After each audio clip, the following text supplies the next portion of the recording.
결론은 사랑이라고 함께 하나님의 말씀을 한번 생각을 해보도록 하겠습니다. 그런데 16장은 헌금에 대한 이야기가 나오고 있어요. 연보해가지고 헌금에 대한 이야기가 나오고 있어요. 그래서 16장 본문은 우리가 13절 14절로 읽었지만 1절 2절 중심으로 함께 오늘 한번 생각을 해보도록 하겠습니다. 왜냐하면 고린도 16장 전체가 다 바로 그 헌금에 대한 이야기로 이루어지고 있고요. 그 주제라고 할까요? 큰 틀에서 주제라고 할 수 있는 말이 바로 16절, 1절, 2절, 3절에 많이 이렇게 몰려 있기 때문에 그렇습니다. 그래서 그 여러분들 성경에도 아마 그렇게 돼 있을 거예요. 16장 그 위에 보면은 다른 색 글씨로 성도를 위하는 연보 이렇게 돼 있을 거예요. 그렇죠? 해서 연보가 뭡니까? 옛날에는 우리가 헌금이라 안 하고 연보라고 했었었죠. 해서 헌금을 하는데 헌금의 장소는 어떠한가? 1절에서 보니까요. 헌금의 장소는 어떠하냐라고 하게 되면 갈라디아 교회하고 고린도 교회예요. 바울이 고린도 교인들을 향하여서 쭉 이제 1장부터 15장까지 여러 가지 내용으로 쭉 이제 썼어요. 때로는 꾸짖기도 하고, 때로는 권면하기도 하고, 때로는 선포하기도 하고, 가르쳐 주기도 하고 하면서 쭉 이제 15장까지 썼고, 이제 마지막으로, 맞아, 참, 이것도 있었어. 참, 나 이거 기억난다. 얘들아, 이거 꼭 알아야 돼. 라고 하면서 이제 하는 이야기가 연보에 대한 이야기란 말이에요. 무슨 얘기냐면, 이 당시에 예루살렘 교회가 크게 가물어가지고 고생을 많이 했었어요. 아까도 우리 점심 먹으면서도 이제 가뭄 얘기, 우리나라 가뭄 얘기를 했습니다만은, 예루살렘 교회가 가뭄이 몇 년 동안 가뭄이 들어서 고생을 되게 많이 하니까 그들을 위하여서 갈라디아 교회에서 선교 지원금을 이제 모으고 있었던 거였었어요. 갈라디아 교회가. 그렇게 하니까 지금 이제 6장 1절에서 한 얘기가 그 얘기예요. 16장 1절 말씀을 함께 한번 합독해 보도록 할까요? 시작. 성도를 위하는 연보에 관하여는 내가 갈라디아 교회들에게 명한 것 같이 너희도 그렇게 하라. 이렇게 얘기해요. 갈라디아 교회에 명한 것 같이 너희도 그렇게 하라.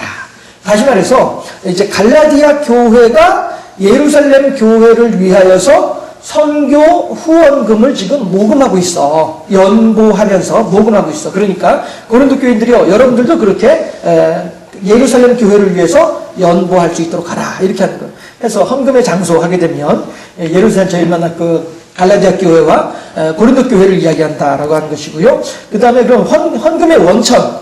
헌금의 원천은 무엇일까? 뭐 간단한 말일 수도 있죠. 그거는 이제 당연히 너희 각 사람들이 이렇게 되는 거죠. 해서 2절에 보니까 매주 첫날에 너희 각 사람이 수입에 따라 모아두어서 내가 갈 때 연보를 하지 않게 하라. 이렇게 얘기한단 말이에요. 너희 각 사람이 그 교회 교인들이 마음에 감동하는 사람들이 이렇게 되는 것이죠. 헌금은 억지로 하는 것 아니에요. 그렇죠? 하나님께서 억지로 하는 것은 받으시지도 않고 하나님께서 자원하는 마음으로 하는 것을 하나님께서 원하신다라고 하는 것이죠. 그 외에 남녀 간의 관계에 있어서 힘들어지는 이유가 뭡니까? 마음은 콩밭에 가 있을 때에 남녀 간의 관계가 힘들어지는 거잖아요. 그렇죠?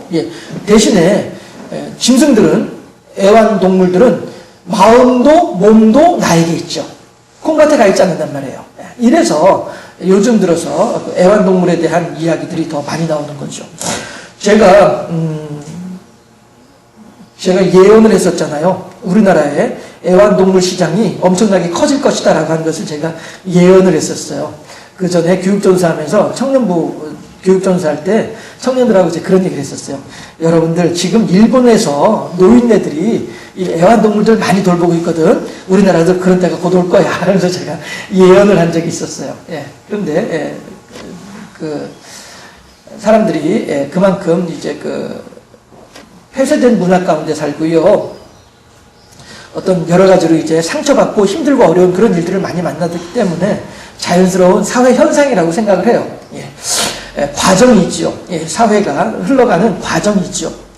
또 그렇게 하면서 애완동물 시장이 커지면서 또 여러 가지 부정적인 내용뿐 아니라 긍정적인 것들도 많이 생겨나고 이렇게 하니까. 그래서 중요한 것은 우리들이 하나님을 향하여서 마음이 어떠하냐라고 하는 거예요.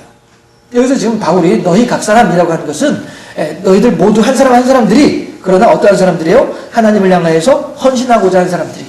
예루살렘 교회를 향하여서 긍휼의 마음을 가지고 있는 사람들이 억지로 하지 말아라. 마음 깊은 곳에서부터 우러나는 대로 해라. 이렇게 이제 바울이 권면하고 있는 것입니다.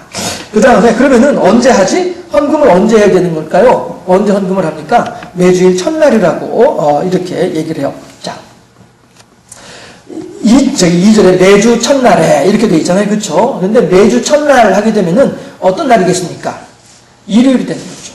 예. 아직 이때까지만 하더라도 안식일 예배가 있는 거예요. 이때까지만 하더라도 아직까지도 초대교회 당시에는 토요일 날 모였었단 말이에요. 아직 일요일 날 모이는 예배가 이제 겨우 정착돼 가고 있는 과정이란 말씀이에요.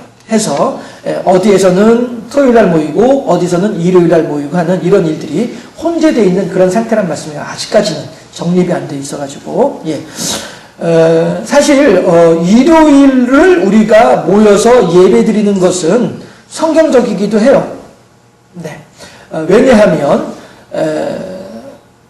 구약의 예배는 하나님께서 말씀하시는 안식일을 지키는 것이 구약의 예배이고요. 신약의 예배는 우리들의 모든 죄의 문제가 해결되어진 것에 대하여서 기뻐하고 기념하는 날이거든요. 그러니까 예수님께서 부활하신 날이 일요일이잖아요. 그래서 부활하신 예수님을 기념해서 일요일에 예배로 모이는 것이 마땅하다라고 하는 것이죠. 해서 구약에서 안식일에 모이는 것은 하나님의 율법의 기초로 하는 모임이기 때문에 안식일이 맞고, 신약에서 일요일날 예배로 모이는 것은 예수 그리스도의 부활에 근거하기 때문에 일요일에 모이는 것이 맞다라고 하는 것입니다. 이것은 하나님이 실패했다라든가 아니면 하나님의 뜻이 바뀌었다라고 하든가 이게 아니고요. 하나님의 구속사가 진행되는 가운데에 자연스러운 변천이에요. 네. 해서 여기서 말하는 매주 첫날 하게 되는 것은 이제 고린도 교인들은 매주 첫날에 그러니까 안식 후 첫날이죠. 일요일 날 모이는 것이 이 고린도 교인들은 정례화되어 가고 있는 거예요. 예. 해서 우리가 그렇게 매주 첫날을 그래서 이 사람들이 이렇게 표현을 한 거구나라고 하는 걸 우리가 알 수 있고요. 예. 어째서 토요일에서 일요일로 예배 모이는 시간이 바뀌었는가 하는 것들도 생각을 해볼 수가 있고요. 여호와의 증인들은 지금 토요일에 모이고 있죠. 예. 이런 것들이 그들의 신학의 근거가 달라서 그렇게 하는 거예요. 네. 그래서 이제 헌금의 시기는 매주 첫날, 일요일 날, 그리고 우리가 이제 표현하기는 이제 주일 날, 그렇게 이제 헌금을 하도록 하라라고 바울은 가르치고 있어요. 그 다음에 그럼 헌금의 액수는 얼마일까? 예. 얼마를 하는 것이 좋겠습니까? 우리들은 뭐 이제 작정 헌금을 하기도 하고 이렇게 하긴 합니다만은, 바울은 뭐라고 하냐면은, 너희들의 각자의 수입에 따라서 하라. 이렇게 얘기를 하죠. 수입에 따라서 하라라고 하니까 뭘 얘기하는 거겠어요? 11조 얘기하는 거죠. 예. 11조 얘기하는 거예요. 이때만 하더라도 아직 헌금의 종류가 그렇게 세분화되지 않았었어요. 예. 요즘에 들어서 특히나 이제 우리 한국교회 열심히 특심한 한국교회이다 보니까 여러 가지 종류의 헌금의 명목을 세워가지고 그 명목에 따라서 이렇게 헌금을 하는 그런 이제 문화가 우리 한국교회에 정착이 되어 있는 것이고요. 예, 이때만 하더라도 수입에 따라 하나님께 헌금을 하라라고 했으니까 이건 이제 11조를 의미하는 거라고 생각을 해볼 수가 있어요. 해서 사실 이 11조에 관한 이야기들도 참 여러 주장하는 사람들리 있어요. 예, 그 사람들의 주장이 맞다라고 하는 것이 아니고요. 그냥 이렇게 소개를 해드리면 천주교였던가요? 제가 지금 정확하게는 알지 못하겠는데 아무튼 어느 쪽에서는 아예 11조 자체를 없애버리는 그런 교단, 그런 모임도 있다라고 제가 들었었어요. 11조조차도 하지 말아라. 그냥 너희들 마음대로 하고 싶은 대로 해라. 이렇게 하는 그런 사람들도 있다라고 하기도 하고요. 그 다음에 왜 11조를 하냐? 너희들 마음에 감동하는 대로 10의 2조도 하고 3조도 해라. 이렇게 하는 사람들도 있다라고 하고요. 예, 그러면 이제 감동하는 대로 하면은 뭐 10분의 0.5조 같은 것들도 이제 있을 수 있겠죠. 예, 너희들 마음에 감동하는 대로 해. 이렇게 하는 거니까요. 예, 그런 얘기들도 있기도 하는데 적어도 11조 예물에 대해서만큼은 하나님께서 구약과 신약에서 공히 말씀하고 계시는 내용이기 때문에요. 예, 다른 여러 가지 뭐 헌금의 종류들 우리가 분류할 수 있는 뭐 차량 헌금, 이웃사랑 선교, 뭐 일천번제 이런 식으로 하는 그런 여러 가지 헌금의 종류들은 뭐 그냥 우리가 교회 문화 속에서 할 수도 있는 내용이지만 고유하게 우리가 반드시 준수해야 할 것이다 한다면 그건 11조다라고 하는 것이죠. 11조 예물에 있어서만큼은 어느 시대를 막론하고 어느 문화를 막론하고 반드시 하나님께 해야만 할 것이 11조이다라고 하는 것을 우리가 생각해 볼 수 있을 것 같아요. 해서 하나님께서도 지금 하시는 말씀이 바울을 통해서 하시는 말씀이 너희들의 수입에 따라서 미리미리 연보를 하도록 하라 하는 것이죠. 해서 그러면 그럼 헌금은 왜 할까? 헌금의 목적이 무엇일까? 라고 하는 것이에요. 했을 때에 여기 보게 되면 성도를 위하여서 하라라고 하고 있죠. 16장 1절에 시작할 때 성도를 위하는 연보에 관하여서는 이렇게 말하잖아요. 그렇죠? 해서 연보는 성도를 위해서 하는 거예요. 어떤 사람들은 내가 그 11조를 한 달을 11조를 안 했더니 도둑이 들어와가지고 물건을 훔쳐가는데 다른 것들도 많이 있는데 나중에 잃어버린 금액을 따져보니까 내가 11조 하지 않았던 만큼만 훔쳐갔더라. 이렇게 간증하는 것도 그런 사람도 제가 본 적이 있었는데요. 11조 그래서 하는 얘기가 그래서 내가 반드시 11조를 해야 되겠다라고 생각을 한 번도 했습니다. 뭐 이렇게 얘기를 하기도 하던데 헌금을 하는 목적은요. 내가 이렇게 헌금을 하면서 하늘에 쌓아두어야지. 내가 이렇게 헌금을 하면서 하나님께 내 체면을 살려야지. 내가 이렇게 헌금을 하면서 내가 교인들 앞에서 내가 내 이름을 좀 드러내야지. 이렇게 해서 하는 게 헌금이 아니라는 거예요. 도리어 헌금을 하는 이유는 성도를 위해서 하는 것이다. 하는 것이죠. 이것이 본래 목적이에요. 요즘에 들어와서는 이제 교회 문화가 이렇게 여러 가지로 이제 바뀌고 하면서 여러 가지 다른 것들도 이제 가미되기도 하고 했었습니다만은, 하나님께서, 11조를, 구약 성경에서 11조를 강조하시는 이유가 왜 그렇습니까? 레위인들을 위해서잖아요. 그래서 레위인들은 기업이 없다 보니까, 농사 지을 땅이 없다 보니까, 하다 보니까 11지파에서 자기들의 10분의 1씩을, 드리는 거예요. 모아가지고 내놓는 거예요. 그러면은, 11지파에서 받으니까 레위인들은 11몫을 받지요. 그렇죠? 11몫을 받아요. 그럼 이제 그 중에 10분의 1을 또 이제 하나님께 드리는 거예요. 그렇게 해도 레위인들은 일반 지파들보다도 하나가 더 많은 거예요. 그렇죠? 레위인들은 10개 중에서 한 개를 빼가지고 레위 지파에게 주니까 자기네들은 9개 가지고 살아야 돼요. 그렇죠? 그런데 레위인들은 11개를 가지고서 11개 중에서 10분의 1을 드리고서 나머지 가지고 사니까 10개를 가지고 사는 셈이잖아요. 물론 소수점으로 따지면 더 내려갈 수 있지만은, 해서 일반 지파들은 9개 가지고 1년 살고요. 레위 지파들은 10개 가지고 1년을 사는 거예요. 이게 하나님의 은혜라는 말씀이죠. 그러니까, 하나님의 말씀을 맡은 자에 대한 하나님께서 허락하신 특혜다라고 하는 것이죠. 그렇게 해서 이제 11조에 대한 내용을 얘기를 하고요. 그때에도 분명히 이제 하나님께서 말씀하시기를 레위 지파들은 기업이 없으므로 너희들이 가지고 있는 것보다 11조를 해서 레위 지파들의 기업이 되도록 하라. 이제 레위 지파의 기업은 나다. 이렇게 이제 하나님께서 말씀하시는 것이죠. 그 다음에 너희들은 이제 땅을 너희들의 기업으로 삼을 것이지만 너희들의 땅의 소출은 내가 주관한다. 이거죠. 하나님께서 하신 말씀이. 해서 너희들이 이만큼 풍성하게 소출을 거둘 수 있는 것은 내가 은혜를 베풀었기 때문인 것을 너희들이 알고 그에 따라서 10분의 1을 거두어서 레위 지파에게 주도록 하라. 이렇게 이제 하나님께서 말씀하시는 거죠. 그것은 오늘 고린도전서 16장에서도 바로 그렇게 레위 연보의 목적을 예루살렘 교인들을 위하여서 곤란에 빠져 있고 예루살렘 교인들은 지금 먹을 게 없잖아요. 몇 년째 가뭄이 들어가지고 먹을 게 없으니까 그 사람들을 위해서 너희들이 헌금을 하도록 하라. 이렇게 이제 얘기를 하고 있는 거예요. 그래서 헌금의 목적은 성도를 위해서 하는 헌금이다라고 하는 것이죠. 다시 말해서 하나님의 의를 이루는 그런 것이죠. 헌금이다라고 하는 것이고요. 그 다음에 그러면 헌금 관리는 누가 할까라고 하는 거예요. 헌금 관리는 누가 할까? 김상태 집사라고 하는 분이 맞을 거예요. 아마 그 이름이 맞을 거예요. 그분이 저 포항에 현대판 베드로의 기적을 이루신 분이 그분이잖아요. 정치망 그물에 막 고기들이 막 그냥 줄지어서 들어가더래요. 자기네 그물에 줄지어 들어가더래요. 그래가지고 하루아침에 엄청나게 많은 돈을 이렇게 벌어가지고 그 돈을 가지고서 이제 뭐 교회를, 그렇게도 꿈에도 그리던 교회를 이제 지붕을 새로 이을 수가 있었더라. 뭐 이렇게 이제 간증하시는 분이 계시는데, 그분 하시는 그 횟집에도 우리가 가본 적이 있었거든요. 포항에 어느 횟집이 있던데. 네. 가보니까 막 우리나라에 네로라 하는 양반들은 다 와가지고 거기서 사진 찍어 가셨더만. 예, 사인 막 해놓고 하면서 아주 유명 인사들 다 와 있더라고요. 그랬었는데, 그분이, 그 김상태 교수라고 하는 분이 간증하는 것을 이렇게 보면은, 첫 마디가 뭐냐 하면은, 여러분들, 그, 회계 집사는 오래 할 게 못 되더만요. 이런 얘기를 하더라고요. 회계 집사, 재정 집사를 오래 하고 나니까, 회계할 일이 많이 생기더래요. 이러면서, 그렇게 얘기를 하던데, 회계한다는 거, 재정을 본다는 거, 이거 보통 일 아니죠.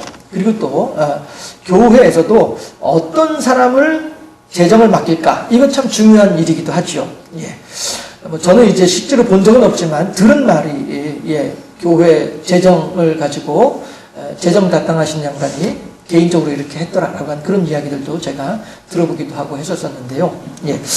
헌금을 관리한다, 재정을 담당한다. 이거는 중요한 일이죠. 그런데 과연 그거를 누가 할 것이냐라고 했을 때에 보면 너희가 인정한 사람 이렇게 얘기를 해요. 16장 3절에서 보면은 내가 이를 때에 너희가 인정한 사람에게 편지를 주어 너희의 은혜를 예루살렘으로 가지고 가게 하리니, 이걸 예루살렘으로 가지고 가게 하리니, 이게 뭐냐면 이제 헌금을 매 주일마다 모일 때마다 수입에 따라서 마음에 감동되는 사람들이 모아두었다가 이것을 취합을 해서 너희들이 선택한 한 사람에게 그걸 맡겨서, 중요한 거잖아요. 돈인데, 중요한 사람. 그러니까 아무에게나 맡길 수 없잖아요. 그러니까 너희들이 선택한 한 사람에게 맡겨서 이거를 예루살렘으로 가지고 가도록 하자. 가서 예루살렘 교인들이 그로써 이제 은혜를 입도록 하자. 이렇게 이제 바울이 이야기를 하고 있는 것입니다. 자, 여러분들, 이제 제가 준비한 슬라이드는 여기까지예요. 자, 그러면은 다시 한번 쭉 생각을 해보게 되면은요, 결국에는 우리가 헌금을 한다라고 하는 것이 결코 우리들에게 곤란한 일이 아니고요. 헌금을 한다라고 하는 것이 우리들에게 결코 부담스러운 일이 결코 아니란 말이에요. 정계준 성도님, 헌금하는 거 부담스러워하지 마세요. 아셨죠? 하나님이 다 알아서 하신다니까. 해서 우리가 헌금을 하게 되면은 그 드려진 헌금이 하나님께 은혜가 되고 하나님께 영광이 되고 많은 사람들에게 큰 힘이 되고 도움이 된다라고 하는 사실이에요. 해서 16장에서 이렇게 헌금에 대한 이야기를 쭉 하면서 오늘 제가 본문으로 삼았던 16장 13절 14절 말씀을 함께 가보도록 하시죠. 다시 한번 16장 13절 14절 합독하면요. 시작. 깨어 믿음에 굳게 서서 남자답게 강건하라. 너희 모든 일을 뭐로 행하라고요? 사랑으로 행하라는 거예요. 결국에는 우리가 헌금을 하는 이유도요. 체면 때문에 우리 정경 성도님 같은 경우에는 자꾸 목사님이 헌금하라 하니까 어쩔 수 없이 헌금하고 말이에요. 헌금의 목적이 그게 아니란 거예요. 모든 것을 사랑으로 행하라라고 하나님께서 우리들에게 가르치시는 거예요. 해서 기쁜 마음으로, 감사한 마음으로, 자원하는 마음으로 그렇게 행하는 것이 하나님께서 받으시는 그런 헌금이 된다라고 하는 것이죠. 해서 우리들은 결국에는 제가 제목을 뭐라고 했어요? 결론은 사랑이다라고 오늘 설교 제목을 했잖아요. 결론은 사랑인 거예요. 하나님께서 우리들에게 요구하시는 것도 하나님의 사랑으로 요구하시는 거예요. 왜냐하면 그렇게 해서 우리들의 것을 옮겨서 저쪽에다가 옮겨 놓으려고 하는 거예요. 이래서 하나님께서 우리만 사랑하시는 것이 아니라 그쪽도 사랑하시기 때문에 그래, 야 너희들이 있는 거 좀 남는 거 그거 저쪽으로 좀 옮겨서 저쪽 사람들 도와줘야, 저긴 없어가지고 지금 쩔쩔매고 있잖아. 이거예요. 헌금의 목적이 이거예요. 그리고 바울이 고린도 교인들을 향하여서 마지막으로 하는 최종적인 결론이 이거예요. 여러분, 우리 모두 서로 사랑으로 합시다. 법도 중요하고 규칙도 중요하고 관행도 중요하고 그 인간이 나한테 잘못한 것도 내가 따지고 들어가는 것도 중요하고 내 욕심대로 하는 것도 중요하고, 우리가 고린도 교인들을 향해서 하는 말이요. 당신네들이 이것도 소중하고 저것도 중요하고 여러 가지 의미를 가진 것들이 많이 있을 수 있겠지. 그리고 그 중에서 마지막에 돈도 여러분들한테는 중요한 의미가 있겠지. 그렇지만 그 모든 여러분들이 중요하게 여기는 그 모든 것들을 가지고서 우리가 함께 통틀어서 한번 생각을 해봅시다. 결국에는 사랑으로 행해야 되지 않겠냐는 거예요. 깨어 믿음에 굳게서도 남자답게 강건하라고 하는 이유가 왜 그러냐 하면 하나님을 향한 믿음 안에서 사랑으로 행하자라고 하는 거예요. 하나님 없이 우리끼리 사랑하면은 그것은 이상한 사랑이 되어버리는 거예요. 하지만 너와 나 사이에 하나님께서 계셔서 하나님으로 말미암아 내가 너를 사랑하고 하나님으로 말미암아 네가 나를 사랑하게 되면 그 사랑은 정말로 아름다운 사랑이 된다라고 하는 것이죠. 하나님, 지금 바울은 지금 하나님의 영에 감동되어져서 우리들한테 권면하는 것이 이거예요. 하나님의 사랑으로 합시다. 깨어 믿음에 굳게 서서 남자답게 강건해져서 모든 일을 하나님의 사랑으로 합시다. 이거란 말씀이죠. 그래서 우리들이 신앙생활하는 것 또한 마찬가지로, 우리들이 하나님께 헌신하는 것 또한 마찬가지로, 우리가 하나님께 영광 돌려드리는 것 또한 마찬가지로, 우리가 교인들을 위해서 수고하고 봉사하는 것 마찬가지로, 모두가 다 사랑으로 하게 되면 뒷말이 없고, 사랑으로 하게 되면 시험 들 일이 없고, 사랑으로 하게 되면 하나님께 영광만 드러나게 된다는 것이죠. 그런데 거기에 사랑보다도 다른 무엇이 가미되어지게 되면 그 관계는 깨지는 거예요. 대체 말이야, 내가 지한테 얼마나 해줬는데 말이야, 지가 고까지 고 그것도 하나 나한테 못 해준다고? 야, 알았어, 실망이다. 너 내가 앞으로 너한테 뭐 해준다 두고 말아대. 절대 없다. 국물도 없다. 이게 뭐예요? 이건 사랑으로 한 게 아니란 말씀이에요. 은근히 바랬던 거죠. 내가 너한테 이만큼 했으니까 너도 나한테 그만큼 해줘야 돼. 알았지? 이거란 말씀이에요. 제가 결혼해가지고 신혼여행 마치고서 집에 가니까 저희 아버지가 장부 하나 주시더라고요. 보니까 뭐겠어요? 부조 그런 거, 부조 들어온 거, 그거 장부 적어놓은 거더라고요. 그거 주시더라고요.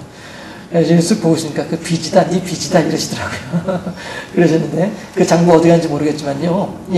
그게 왜 그래요? 그 사람이 나한테 5만 원 냈으니까 나도 그 사람 잔치할 때 5만 원 가지고 가야 되는 거예요. 그 사람 나한테 10만 원 갖다 줬으니까 나도 그 사람한테 10만 원 갖다 줘야 되는 거예요. 이것 때문에 그 장부를 적어놓는 것 아니겠어요? 그거는 그 사람하고 나하고의 관계가 사랑의 관계가 아니라 돈을 매개로 하는 서로 간에 그냥 그 뭐라고 할까? 서로 간에 유익을 끼치는 그런 관계일 뿐이에요. 하나님께서 우리들에게 그걸 말씀하시는 게 아니죠. 내가 너한테 5번 그 과자 사줬으니까 너 나한테 적어도 3번은 과자 사줘야 돼. 알았지? 안 사주면 실망이야. 이게 아니란 말씀이죠. 사랑으로 행하라. 내가 너 10번 사줬는데 너 한 번도 안 사주네? 알았어. 그래도 내가 너 또 사줄게. 이 사랑이 있죠. 네가 나한테 하나 사줄 때까지 내가 너 사줄게. 이게 사랑이 있죠. 예수님께서 우리들을 그렇게 사랑하셨잖아요. 제가 요즘 에스겔서를 보면서 참 기가 막혀요. 새벽에 에스겔서 보고 있잖아요. 에스겔서를 보는데 기가 막혀요. 매 장마다 저주고 매 장마다 심판이에요. 매 장마다 하나님의 진노고 매 장마다 백성들의 악행이에요. 야, 어떻게 이스라엘 백성들이 어떻게 이렇게 하나님을 향하여서 악행을 범할 수 있을까? 그런데도 불구하고 하나님께서는 또 매 장마다 회복의 약속을 주고 계세요.